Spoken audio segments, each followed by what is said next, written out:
اکثر تبلیغیان حضرات چې ودرېږي که نه موږ وایو الله د ټولو نه زیات رحم په مونږ باندې دا کړی دی چې مونږ الله انسانان پیدا کړي یو. اکثر تبلیغیان حضرات وي بیا را باندې الله د ټولو نه غټ رحم دا کړی دی چې په انسانانو کې بیا مونږ مسلمانان پیدا کړي یو.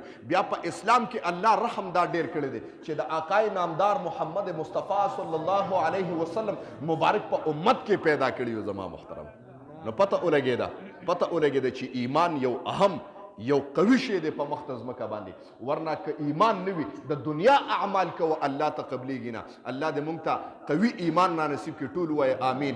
او الله دې موږ ته په دا ایمان باندې استقامت هم نصیب کړي، ټول وایي آمین. او الله دې که موږ له مرګ هم راځي الله موږ له مرګ هم په داسې حالت کې راولي چې زموږ په ژبه باندې د ایمان کلمه ټول وایي آمین.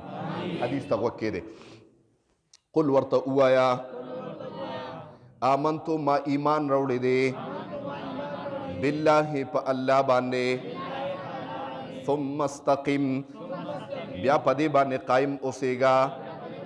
یو مسلې ته غوږ کېدی پسې یو مسله ده، اکثر دا مسله ډېره اهمه ده که نه، د شک په باره کې د بعضې خلک شکیان یا وهمیان څه وهم مهم ورته وي. دې خبرې ته توجه کې یو انسان د شک ورته راغی چې جی ما اودس کړی دی که مې دې نه دی کړی، یاره جي په مانځه کې ودرېده نو ما 4 رکاته وکړه که 3 رکاته وکړه، دا راځي موږ ته دا مسایل که نه راځي. یاره جي په اودس کې مې خولې ته اوبه اچولي دي که نه دي اچولې، پوزې ته مې اوبه اچولي دي که مې نه دي اچولې، نو او مونځ دې کړی دی او دا شک درته بیا راغی نو بیا به څه کې. نبي علیه السلام دې قاعدې ته غوږ کې نبي علیه السلام وایي دع پرېږده، ټول وایي دع پرېږده ما هغه څه یریبوکه چې تا شک کې واچوي الا ما هغه څه دپاره لا یریبوکه چې تا شک کې نه اچي. مقصد دا دی تا ته شک پیدا شو، جی ګوره شک داسې بیماری ده، دې خبرې ته توجه کوئ. شک داسې بیماری ده چې دا بیماری کله انسان ته لاحق شي وخت لږ تیر شي نو دا شک والا بیماری په وهم باندې بدلی شي.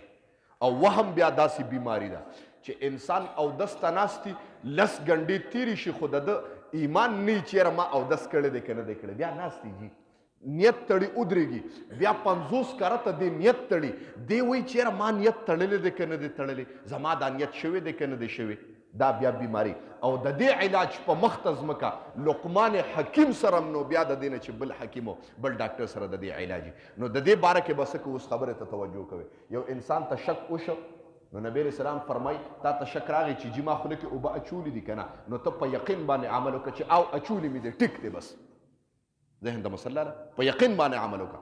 دواړو ته به وګورئ چې ستا سوچ کوم طرف ته زیات دی، نو که زیات سوچ دا و چېرې جین نه مې دی کړی، مثال په طور ته ودرېدې مانځه ته اودس مونځ دې وکړه او بیا تر وروستو شک راغی چېرې جي اودس مې کړی دی که نه، نو په ذهن کې به غالب ګمان ته وګورئ. نو که ستا غالب ګمان دا و چې مې نه دی کړی نو بیا به نه او که هسې د معمولي غوندې شک و چېرې جي اودس مې کړی که نه، نو بس اودس دې کړی دی مونځ دې جایز دی وشو بالکل ښه، زما د طرف نه فتوا وره. بس یو انسان دی نیت ته یاره جي نیت مې وشو که نه، بغیر نیته ستا مونځ کېږي ودرېږه.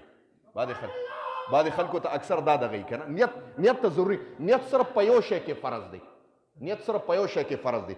بعضې خلک جي ودرېږي یاره جي نیت مې شوی دی که نه، بغیر نیته مونځ ته ودرېږه. بس ته چې ولاړې ته چې راځې جومات ته په دې نیت راغلی چې الله ستا عبادت ته ودرېږم که نه، نیت صرف په یو شی کې فرض چې هغه تیمم دی. د تیمم نه ما سوا په هېڅ څه کې نیت فرض نه دی، ډایرکټ ودرېږه زما رب ته ستا د زړه پته ده. ټول څوک سره سبحان الله چې شکونه هم ختم شي، عباداتو کې شکونه به بالکل نه ډایرکټ ودرېږه وایي الله ستا در ته راغلی یم، بس ډایرکټ دا پکې مه کوه جي چې وشو که ونه شو، وشو مشو پکې نشته. یو رسول سلام علیکا یا حبیب سلام علیکا صلوات